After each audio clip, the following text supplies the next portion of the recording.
শরীরে রক্ত ঢেলেছেন, কিন্তু নতি স্বীকার করে নাই। আমরাও সেভাবে হতে চাই।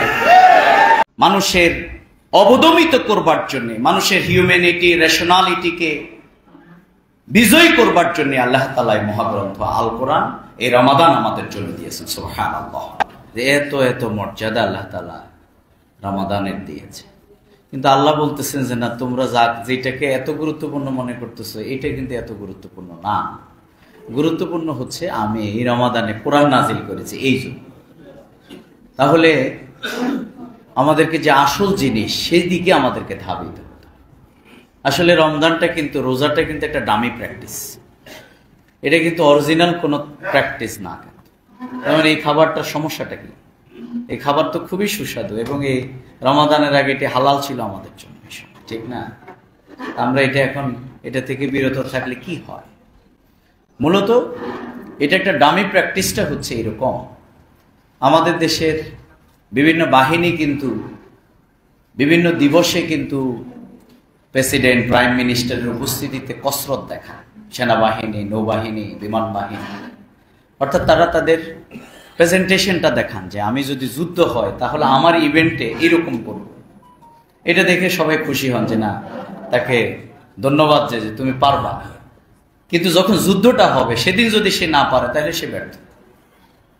আমাদের এই খাবারটা বর্জন করার মধ্যে তো কোনো কিছু না। আমরা আল্লাহকে বলছি যে আল্লাহ, আমার হালাল খাবারটা, আমার হালাল স্ত্রী, আমি এটা থেকে তোমার ভয়ে বিরত এখন যেভাবে থাকলাম, আমি আসলে অরিজিনাল আমাকে যা নিষেধ করেছো সেই অবস্থায়ও আমি সকল বিষয়ে ওমা আতাকুমুর রাসূল ফাখুযু ওমা নাহাকুম আনহু ফান্তাহু, তোমার রাসূল আমার জন্য যা আদেশ করেছেন, এই কোরআন যা বলেছেন, আমি জীবনের প্রত্যেকটি ক্ষেত্রে তাই করব, সেই প্র্যাকটিসটা আমরা করছি। কিন্তু আনফরচুনেটলি আমাদের জন্য দুর্ভাগ্যের জায়গাটা হলো, আমাদের এখন নতুন মুসল্লির ধাক্কায় কিন্তু পুরাতনদের কাবু অবস্থা। কিন্তু মুয়াজ্জিন সাহেব খুবই ভালো বলতে পারেন যে এই আর কয়দিন, বলে যে ভাই বেশি টেনশন নাই, কয়দিন পরে ঠিক হয়ে যাবে, মানে আগের জায়গায় এসে যাবে, লাইন আগের জায়গায় এসে যাবে, মুসল্লি আগের জায়গায় চলে আসবে, সব আগের জায়গায় চলে আসবে। তাহলে এটি কি? আল্লাহ তাআলা বলছেন না, তোমরা যদি আমার সাথে এরকম করো তাহলে হবে, বরং আমাদের ইস্তেগফারটা হইতে হবে। এটাকে বলা হয়েছে যে দুধ একবার বের করার পরে যে কোনো শক্তি আর গরুর সেই মাঠের মধ্যে যেরকম আর দুধটাকে ঢুকাইতে পারে না, কোনো মুমিন বান্দা কোনো গুনাহ করে তওবা করলে আর দ্বিতীয়বার এইভাবে করবে না। সুবহানাল্লাহ। আমরা তো করি, আল্লাহ তারপরেও আমাদেরকে গফুরুর রহিম, মাফ করে দেন। সম্মানিত উপস্থিতি, তাহলে এই রমাদান আমাদের জন্য যেই আসল মর্যাদার কারণ সেটি হচ্ছে মহাগ্রন্থ আল কোরআন। আর এই কোরআন দিয়ে আল্লাহ তাআলা একটি তাকওয়ার সমাজ বিনির্মাণ করতে চান। এই জন্যে আমাদের মসজিদে নামাজের সময় কোনো অসুবিধা নেই, খুব শান্তি, এখানে কিপ অ্যান্ড সাইলেন্ট, সব ভালো থাকে। কিন্তু মসজিদ থেকে বের হইলেই তো খুন খারাপ, মসজিদ থেকে বের হইলেই তো মাপে কম, মসজিদ থেকে বের হইলেই তো দুর্নীতি। তাহলে যে মানুষটা এখানে এটা করলো সেখানে কিছুটা ইসলামের বিধানটা থাকার কারণে এটা শান্তিময়। এজন্য আমি বলি যে জীবনে আমাদের কাউকে দিয়ে কেউ কোনোদিন কিন্তু সরি শব্দ বলানো খুবই ডিফিকাল্ট। যে যত বড় তার সরি বলা তত কঠিন। আপনি বলেন যে বলছে যে আপনি সরি বলেন, বলছে না আমি ভুল করিনি। কিন্তু আপনি আমার জীবনে, আমাদের জীবনে সবচেয়ে বেশি মাপ চাইছে কিন্তু ভিক্ষুকের কাছে। কি বলে? মসজিদ থেকে বের হইয়া একজন অসহায় মানুষ, নিরীহ, এসে বলছে আমারে কিছুদিন, আপনি বলেন যে মাফ করে দিন। কেন? ইসলামের শিক্ষাটাই আপনাকে এরকম তৈরি করে।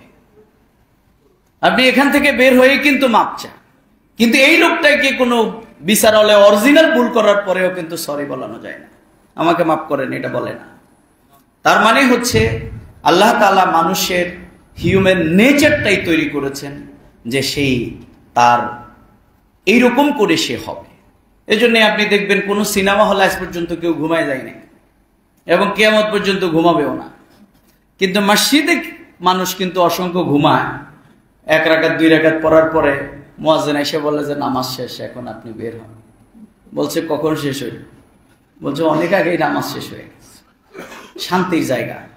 কিন্তু কোন সিনেমা হলে আজ পর্যন্ত আপনি খবর পাবেন যে একটা শো শেষ হওয়ার পরে বাকিরা এসে বলছে যে প্রিয় ভাইরা এটা কিন্তু শেষ হয়েছে, আপনারা বের হন, বলছে আমি ঘুমাই গেছি। না, কারণ তার এখানে তার অন্তরটা কষ্টে থাকে। হিউম্যান নেচারটাই হচ্ছে আল্লাহ তাআলা তাকে কল্যাণের জন্য বানিয়েছেন। সুতরাং সে কল্যাণের জায়গাটাকে, যেগুলো সমাজের জন্য অকল্যাণ সেগুলো সকল কিছুকে মানুষের অবদমিত করবার জন্য, মানুষের হিউম্যানিটি, রেশনালিটিকে বিজয় করবার জন্য আল্লাহ তাআলা মহাগ্রন্থ আল কোরআন, এই রমাদান আমাদের জন্য দিয়েছেন। সুবহানাল্লাহ। এই জন্য আমরা যদি সেই জায়গায় এটিকে নিয়ে যেতে পারি তাহলেই কেবলমাত্র এই রমজানের যে সার্থকতা আমরা সেটা পাবো। বাংলাদেশ জামাত ইসলামী সেই রকম একটা সমাজ গড়বার জন্য আমরা প্রচেষ্টা চালাচ্ছি। এই জন্য আমাদেরকে অনেকে বলতো, আমরা যখন বলতাম যে আমরা দুর্নীতি করি না, বলছে আপনারা ক্ষমতা পাইয়া দেখেন। আমরা এরপরে যখন আমাদের 2 মন্ত্রী 3 মন্ত্রণালয় চালিয়েছেন, তখন বাংলাদেশের মানুষ আশ্বস্ত হয়েছে যে আসলেই জামাত ইসলামী দুর্নীতি করে না। কি বলে, ঠিক না? আমাদেরকে যখন আমরা আগে বলতাম, আমরা তখন ছাত্র ছিলাম, বলছে ভাই এগুলো বলে লাভ নেই, আগে আইসা লোক তারপরে দেখি। কিন্তু আমাদের হাতে আসার পরে আমরা প্রমাণ করেছি। সুতরাং মানুষকে ইসলাম এইভাবেই তৈরি করে। আল্লাহ রাসূল সাল্লাল্লাহু আলাইহি সাল্লাম সেই রকম একটি মানবিক সমাজ তৈরি করবার জন্য কিন্তু তিনি প্রচেষ্টা চালিয়েছেন। এই জন্য তিনি তার এখানে আত্মীয়করণ ছিল না, দলীয়করণ ছিল না, পারিবারিক তন্ত্র ছিল না, জুলুমতন্ত্র ছিল না, মাফিয়াতন্ত্র ছিল না, সব গোটাটাই ছিল ওমা আরসালনাকা ইল্লা রাহমাতাল লিল আলামিন। ক্ষুধার্ত মানুষ এসে তার কাছে খাবার চেয়েছে, গলা চাদর দিয়ে টান দিয়ে তার ঘাড় মোবারক লাল হয়ে গেছে, সাহাবীরা উত্তপ্ত হয়ে গেছে। আল্লাহ রাসূলের ঘাড় এরকম চাদর দিয়ে টান দিলা তুমি বেদুইন। পেছনের দিকে তাকানোর পর ওই বেদুইন বলল, মুহাম্মদ আমি খুবই ক্ষুধার্ত, আমাকে খেতে দাও। আল্লাহ রাসূল হেসে দিয়ে বললেন তার খাবারের ব্যবস্থা করছে। মাখজুমি বংশের মহিলা, অনেক উঁচু বংশ, কিন্তু অপরাধের শাস্তি ঘোষণা হয়েছে। একজন সাহাবীকে সুপারিশ করবার জন্য আল্লাহ রাসূলের কাছে যাওয়ার পর তিনি প্রচন্ড রাগান্বিত হয়ে সোজা হয়ে দাঁড়িয়ে গেলেন আর বললেন, যে মহিলার ব্যাপারে সুপারিশ করতে আসছো, আল্লাহর কসম আমার মেয়ে ফাতিমা কলিজার টুকরা যদি অপরাধ করতো, আমি মুহাম্মদ সেই শাস্তি দিত। We want justice. ইসলাম আসলেই কেবল এটা হবে। আমাদের হযরত যে বলেছেন, ম্যান মেড ইজম, মানব মতাদর্শ দিয়ে এটা কখনো হয় নাই এবং হবেও না। আপনারা কি সবাই বিশ্বাস করেন আল্লাহর কোরআন কায়েম হলে সবাই শান্তিতে থাকবে? বিশ্বাস করেন? জোরে হাত তোলেন। সবাই হাত তোলেন নাই কিন্তু। কি বিশ্বাস করেন তো? তাহলে আসুন আমরা এই কোরআনকে ধরি। আমরা এই কোরআনকে ধরেই আমাদের এই সমাজটাকে ভালো করতে হবে সবকিছু থেকে। এই কোরআন কোনো দলের না, এই কোরআন কোনো মতের না, এই কোরআন হচ্ছে হোল ম্যানকাইন্ডের জন্য আল্লাহ তাআলা পাঠিয়েছে। এই জন্য আয়েশা রাদিয়াল্লাহু তাআলা আনহা আল্লাহ রাসূলকে বললেন যে সব নবীদের জন্য আল্লাহ তাআলা এক একটা মুজিজা দিয়েছেন। ইয়া রাসূলুল্লাহ, আপনার জন্য মুজিজা কি? আল্লাহ রাসূল বললেন, আমার জন্য মুজিজা আল্লাহর পক্ষ থেকে মহাগ্রন্থ আল কোরআন।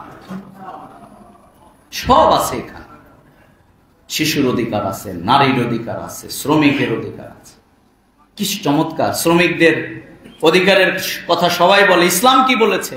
বলছে তোমার অধীনস্থকে যদি তুমি এই দিনে তার কাজ কমিয়ে দাও, আল্লাহ তাআলা সমপরিমাণ সওয়াব তোমার আমলনামায় লিখে দেবে। আল কাসিব হাবিবুল্লাহ। স্ত্রী নারীদের ব্যাপারে কি বলেছে ইসলাম? শিশুদের ব্যাপারে কি বলেছে? আল্লাহ রাসূল যে শিশু হিসাবেও কিন্তু ইনসাফ কায়েম করেছেন।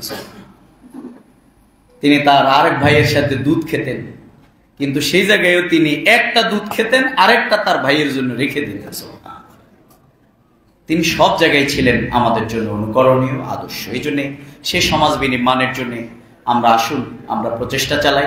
আমরা এই জন্য আমাদের দায়িত্ব হচ্ছে আজকে বিগত দিনে আপনারা এখানে যে মানবিক সমাজের কথা আমি বলছি আমরা গঠন করতে চাই, তার জন্য প্রয়োজন হচ্ছে আপনাদের সম্পদের মধ্যে আল্লাহ তাআলা গরিবদের সম্পদ দিয়ে দিয়েছে।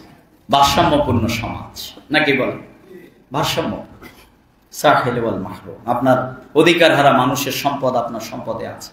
এই জন্য আমরা সে যাকাত আপনারা বিগত দিনে আমাদেরকে দিয়েছেন ইসলামী আন্দোলনের এই পথে।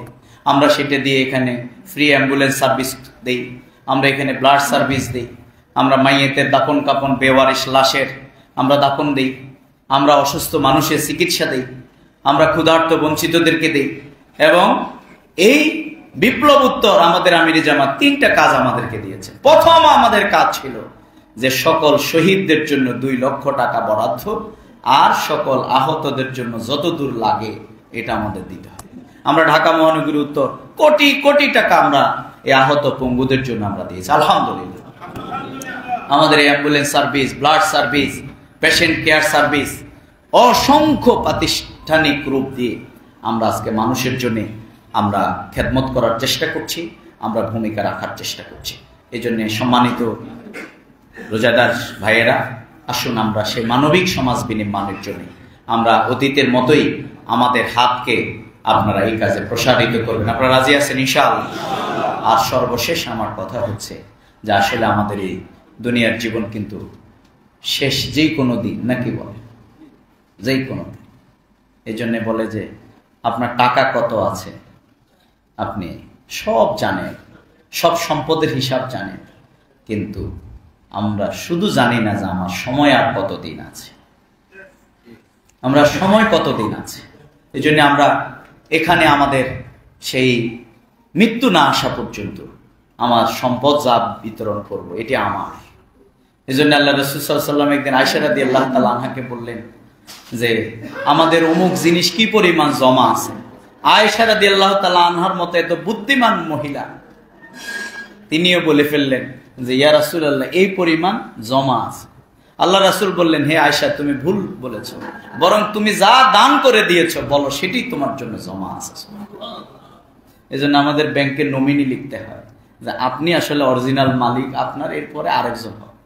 সুতরাং আমাদের এই সম্পদ আমাদের না, আমাদের এই সব কিছু আমাদের। আমরা এখানে একটা সমাজ বিনির্মাণ করতে চাই, সেই সমাজের জন্য আমরা পরকালের সেই জীবনে আমাদের মুক্তিটাকে আমরা নিশ্চিত করতে চাই। তাহলে আসুন আজকের ইসলামের যে কল্যাণ, সত্যিকার অর্থে মানুষ কিন্তু এই কল্যাণের ক্রিয়োদাংশ কিঞ্চিত আমরা কিন্তু এখনো দেখি নাই। কেবলমাত্র রাষ্ট্রীয়ভাবে যদি ইসলাম প্রতিষ্ঠিত হয় তাহলে ইসলামের সকল কল্যাণ মানবতা পাবে ইনশাআল্লাহ। এই জন্য ওমর রাত্রে বস্তা টেনেছেন, আল্লাহ রাসূল বুড়ির বস্তা কাঁধে করে তুলে দিয়েছেন।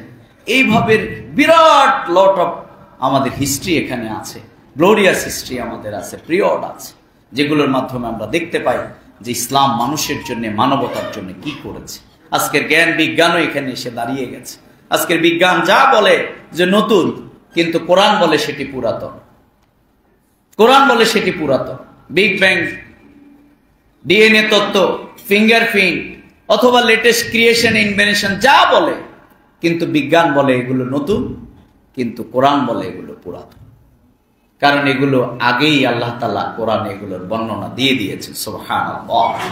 সুতরাং এই কোরআন পড়লে আমরা সব তিবিয়ানান লিকুল্লি শাইইন, এখানে সব আছে। সেরকম একটি সমাজ, আমাদের নৈতিক, মানবিক, উন্নত সমাজ আমরা এখানে বিনির্মাণ করতে চাই। এই বাংলাদেশ সত্যি একটি সোনার বাংলা সম্ভব যদি এখানে সোনার কিছু মানুষ নেতৃত্বে থাকে, নাকি বলেন? কি আপনারা কি একমত? এই জন্য আমাদের স্লোগান আল্লাহর আইন আর সৎ লোকের শাসন। কি আপনারা এটা চান কিনা সবাই? কারা কারা চান যে আল্লাহর আইন, সৎ লোকের শাসন? তাহলে আসুন সেই কাজের জন্য আমরা ঐক্যবদ্ধ হই। ওয়াতাসিমু বিহাবলিল্লাহি জামিআ ওয়ালা তাফাররাকু।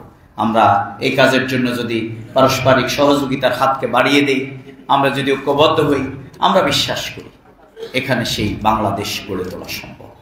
আজকের আমাদের শহীদেরা সেইভাবেই জীবন দিয়েছে। আমি একটু আগেও আমার ওই অ্যাম্বুলেন্সের ড্রাইভারের কথা বলতে পারি না, ও যে উক্তি করছে, ওই অ্যাম্বুলেন্স ড্রাইভারের ওই উক্তি আমার হৃদয়ের মধ্যে এত রেখাপাত করেছে। তার স্ত্রী তাকে বলেছে রাস্তায় যেও না, যদি তোমার কিছু হয় তাহলে আমার সন্তানের কি হবে। বলছে আমার স্বামী যেদিন ফাইনাল শাহাদাতের জন্য যান, সেদিন আমাকে বললেন, হে আমার স্ত্রী, গোটা দুনিয়ার সব মানুষের রেজেকের ব্যবস্থা যে আল্লাহ করেন, আমি টুটুল হাওলাদার যদি শহীদ হয়ে যায় তাহলে তোমাকেও সে আল্লাহ খাওয়াবে। এই বোধ নিয়ে, এই বোধ চেতনা নিয়ে কিন্তু আমাদের শহীদেরা জীবন দিয়েছে। এই যে এক শহীদের বাবা আছে, ওনার শহীদের ছেলে ওনাকে কি বলছে, বলছে আমাকে নিয়ে বেশি চিন্তা করুন, আমি যদি শহীদ হয়ে যাই আমার বন্ধুরাই আমাকে দাপন কাপন করুন, এ ওনাকে বলছে। সুতরাং এই যে ইনোসেন্ট পিপলদের যে লাইফ স্যাক্রিফাইস এখানে হয়েছে, এই এক সাগর রক্ত আমরা কিন্তু আর বৃথা যেতে দিতে পারি না, নাকি বলে? এই জন্য এখানে আবারও জুলুম হবে, চাঁদাবাজি হবে, লুণ্ঠন হবে, নারী ইজ্জত হারাবে, মানুষ তার মর্যাদা পাবে না। আমরা এই সমাজ আর এখানে দেখতে চাই না। আমরা এটাকে এবার রুখে দিতে চাই, আমরা এবার প্রতিরোধ করে তুলতে চাই। আমরা অন্যায় এবং অবিচারের বিরুদ্ধে আল্লাহ রাসূল যেরকম নিজের শরীরে রক্ত ঢেলেছেন কিন্তু নতি স্বীকার করে নাই, আমরাও সেভাবে হতে চাই। তাহলে এইরকম বোধ আল্লাহর কাছে আমরা যেতে পারি। আল্লাহর কাছে সেই তৌফিক কামনা করে, আমাদের কার জীবন কার মৃত্যু কখন এসে যায় আমরা জানি না। আসুন এই কোরআন যেরকম মাহে রমাদান কোরআন নাজিলের কারণে এক মাস, এই মাস সেরা হয়ে গেল, লাইলাতুল কদর যেরকম সেরা রাত হয়ে গেল, আসুন কোরআনের সাথে আমরা নিজেদেরকে মিলিত করে আমরাও সম্মানিত মর্যাদা সম্পন্ন মানুষ হয়ে যাই। আল্লাহ তাআলা আমাদের সবাইকে সেই তৌফিক এনায়েত করুন। আসসালামু আলাইকুম ওয়া রাহমাতুল্লাহি ওয়া বারাকাতুহু।